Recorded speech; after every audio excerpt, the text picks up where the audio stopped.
This video is on doing a compression test on your engine. This is a great process to do if you're going through some oil, not sure what the problem is. This is probably one of the first places to start troubleshooting that. You're going to need a compression gauge. I got this at one of the aftermarket vehicle stores. I think this was like about $50. And of course the manual for the particular vehicle. Always get this, read over the procedure, and the procedure in this case tells me to warm up the vehicle to operating temperature. I've done that, and actually before you do that, check and make sure that you got your oil level is full, which mine is. So at this point I got the compression gauge, and the manual also tells me to disable the ignition system because you don't want to be doing this in your engine coming on. So in this case here, as I say, reference the manual, this is how you disable the ignition system for this vehicle, so it won't actually start while you're doing this. And then what we're going to do is remove the spark plugs. This one I already had off, so what you want to do is just turn these. Don't want to break these spark plug wires, just kind of turn them. The boot itself goes down into the engine, and then we'll put the extension in the socket down here and remove the spark plug.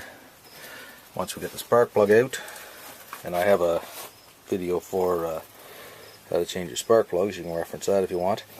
But after we get the spark plug out, then we'll be threading this into the spark plug hole and turning the vehicle over and getting the reading on the gauge. Okay, so as I mentioned before, I referenced the manual for this vehicle, and to do a compression test it tells me that you want to take all the spark plugs off for this procedure. All the spark plug wires, I should say. So the spark plugs are in the engine, all the wires are off. Make sure you take, I don't know if you can see this or not, but where my finger is there, I've taken a little bit of duct tape and marked 1, 2, 3, 4 for across. In this particular engine, this is the cylinders are 1, 2, 3, 4, because you don't want to get these mixed up. So whatever you do, designate these wires and mark them so you don't get your plug wires mixed up when you go to put them back on, because that's going to cause a lot of grief. So once you've marked them, as per the procedure in the Haynes manual, I've removed all of the plug wires, and then I've screwed this compression gauge into the first cylinder, just hand tight like that. That's pretty tight. I took the gauge itself off because it was easier to put it in like that way. So this particular gauge, just pull it back, pop it on. Let's do that again. There we go. So that's tight now. So now what's going to happen is we're going to turn the engine over for 5 seconds. It's not going to start, but we'll see a reading go up on our gauge. So that'll be the next thing we'll do. Okay, so my assistant is in the vehicle.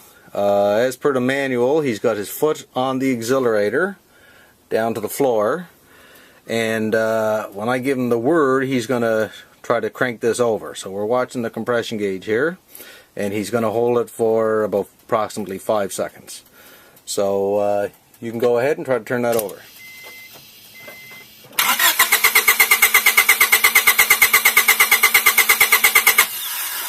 Okay, so that worked out good. You can see that the compression has gone up to about 180 psi. So it doesn't really say this in the book, but I've done this before. I like to keep it, I'll just leave that set there for a minute or two just to see if it drops. But that's good compression for this vehicle. So it's looks like this cylinder is probably okay. Okay, so I've waited a couple of minutes. Pressure is still up almost to 180 psi.